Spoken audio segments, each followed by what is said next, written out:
Hello, this is Teddy Roosevelt in my first video in my first series. And that first series is called Trust Busting. This trust busting series will be where I go after something that has been left behind. Someone hasn't really covered it. Someone hasn't really gone after it. And that's what I'm going to do here. And so my first little hammer is going to be going out towards Steven Crowder. And the reason for this little hammer being sent his way is because I've taken a lot of issue with this. A lot of stuff he said about transgender people and a lot of stuff he said about the issues. And I think they're wrong. And I don't think he's right on them at all. The three main contentions I have with him are over the suicide rate he's claimed about, the mortality rate he's claimed about, and the bathrooms he's argued about, or rather the arguments he's put forth. And I have issue with all of them. And before I get into my key and hard-coded arguments, I need to preface this. My preface shortly is this. I looked around a lot through his tweets, through his columns, through his videos, trying to find the data. Eventually, I found a column of June 2015, and I don't know if this is where he gets all of his data, but it seems like from what he's referenced, this seems like to be what he's talking about, and I'm going to have to debunk that. And if it's not, then I would gladly take him up if he would show me the other studies, and I would take those on, because for some reason I feel like where there's one phony thing, there's probably other phony things in his little belt buckle. And so I'm going to go ahead and get started with the three issues I have. We're going to start with the suicide one. And if you don't watch Steven Crowder, you'll often hear him talking about when with a transgendered person or on the subject talking about how they have a high suicide rate, how it's immensely high. And I had to do some backtracking and I eventually found the June article I mentioned earlier. And when I looked into it, I got linked to this, the Williams Institute, and it was a suicide report final. It'll be linked in the description below. And essentially, it describes in detail the 41% number that I believe I've heard him say before. And it's very interesting when you start looking at it, because you find very quickly that the narrative that he tries to paint, that Steven Crowder tries to paint, is totally false. That it makes no sense. It's not a group of loony people who want to be men and girls, who want to be a boy one day and want to be a girl one day. What it shows is actually that it's a group of people that are physically, sexually abused by their schools, their families, freaking where they work, anywhere they're at. It's just saying that they're basically get shit on by everyone in society no matter where they're at least 50 to 70%, which is a huge portion of people for that to be happening to. And so for you to not acknowledge that, and to just take this 41% number, which is exactly what I believe you've done, maybe I'm wrong, but from the column and from you hearing you cite the 41 number, I believe this is what happened. And to see you do that tells me you're just being a cherry picker, that you're trying to push a narrative. You're not trying to be logical, you're not trying to be rational, that you're trying to push a narrative, that you don't care what the facts or what the data says. You only care about the narrative. You don't want to acknowledge that suicide attempts is very different from suicides.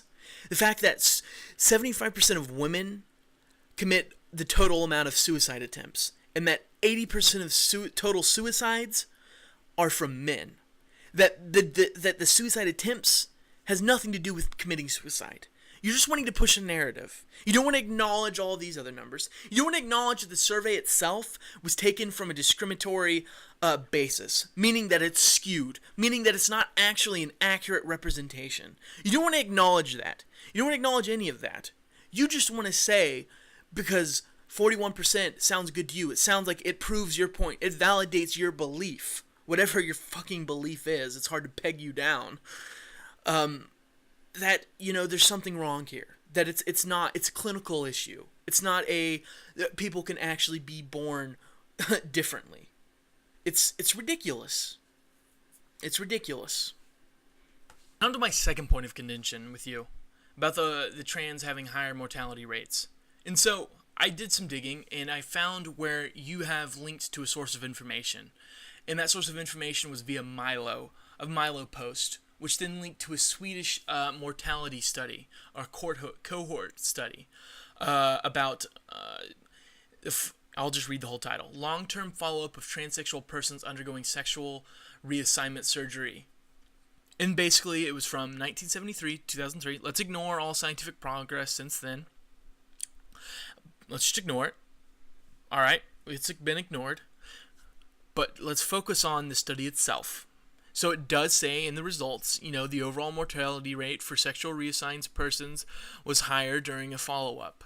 So it was higher. When they followed up and they got all the information, it was higher than same birth sex. It was just higher.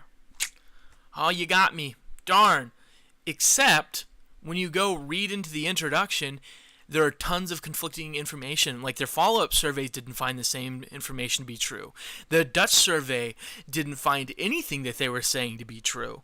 All of this information quickly became more about them saying, oh, well, it's actually kind of scant, and there are actually a bunch of conflicting studies, and that the verdict is not out, and that we don't actually really know. It's just ridiculous. It's ridiculous to simply assume that because, I got my come off in the results section, I better not read all of the introduction and not read all of this other information that's going to explain to you that it's actually very complicated and that they don't actually have a ironclad information because it's so scant, and that they have a limited amount of people and population that it's hard to actually get an entire information group. But if you want to play the game where I get my come off on the first thing I see, well, then here's the Dutch study about mortality and morbidity in transsexual subjects treated with cross-sex hormones. Results. The total mortality rate was not higher than the general population. Done. I win. So now all of this bullshit about you saying morality is the mortality. The mortality is higher. I now get to say that you're wrong because my one study said you're wrong and it's more comprehensive than yours, so I'm more right than you. Fucking child. Really? Did you really not read beyond that? Like, is this what you're basing it on? It's clear to me after looking at a couple of these studies and reading into them that they don't actually know and that they're not making any judgments. And for you to just automatically assume and act as if this when there are contradicting studies on both sides and they don't actually have an effective means for getting the information out there is ridiculous. If you just blanketly say that and to say that there's a higher chance of cancer and a higher chance of stuff, is you just spreading false lies. It's literally you just lying. I guess you're not lying because you read one survey. Maybe that doesn't make you a liar, but it makes you an ignorant fuck. Alright, on to the next thing. False truths. And on to the third and final thing about bathrooms, where, I just, was just listening to you say that because someone says a transgender person should use whatever bathroom they want. It's some, travesty. It's some horrible thing. You were like, that's why you act like that. Like it was a ballless answer to say that, basically. I assume you're anti that. I've heard you say that, if you have a penis, go to Penisville. If you have a vagina, go to Vaginaville. It's essentially what you're saying. And, the idea that solves all the problems and that it keeps things simple is ridiculous. In fact, it complicates things, I would say, at the same level as before. Because now you have women who look exactly like men, walk like men, talk like men, have the same structure as a man, going into a female's room. So now you have that. So you still have men with women, and now you have transsexuals who pass and who look like women, and they're with men, and you're just acting like, you know what? Oh, that's normal. Like that's what we want, right? That's what we want. It doesn't solve anything. It doesn't solve, your point. Isn't your whole point, you don't want that? You don't want the genders intermingling? I mean, if you just believe gender is innate and forever and it always defines you no matter what you look like on the outside or how you act or what you wear, then that's very strange. It's a very archaic and odd view that, you're always what you are. I mean, I guess I find it strange. If someone looks like a woman and has all the aspects and I couldn't tell her, from anything. I just couldn't tell that she's just a man because of her penis. That's all about the dick. That's all you're worried about is if you have a dick or vagina, this is what's important because that's what causes issues. I didn't think that that's what caused issues. I thought what caused issue was the idea that a man entered a female space, because that's what we're really talking about. We're talking about a man entering a female space. It seems no one really cares if a female enters a male space. I don't hear anyone talking about that. I hear about the worry about being like these ogreish looking transsexuals entering the female space, and your daughter and my daughter, oh my daughter, oh the kids, the children, that whole argument and spiel about them. But it doesn't acknowledge at all. You're not at all acknowledging the fact that the idea is it's about a male figure. It's not about a male with a penis. It's a male figure. People don't know and don't sniff out people's dicks and vaginas. So to say that is ridiculous. And if you're just saying it, we should just assume that, the people who pass will go to the correct bathrooms, then let's not have any laws on the book. Let's just keep things as they are. We don't need to change anything. We don't need to make anything illegal. Let's just let everything act as if it's normal. We don't need to fine anyone. We don't need to do anything, because all that's going to do is it's going to create injustice, because your principles aren't being equal.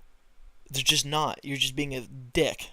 You're just being hateful to trainings because you're saying, oh, well, now you need to go through this awkwardness every time when you need to go to the restroom in public, because you have to enter the male restroom no matter what you look like. And so now everyone's going to be staring at you and confused. And that's like the experience that they're always going to have every time they have to go take a piss. And that's what you're cool with. It's fucking stupid. Are you kidding me? Like, that's what you want? You just assume that all of them look like ugly, disgusting monsters, which even if they do, I mean, I guess I get for kids and teenagers, but let's all be real here for a moment. Does it really matter where we piss and shit? Is this really a concern?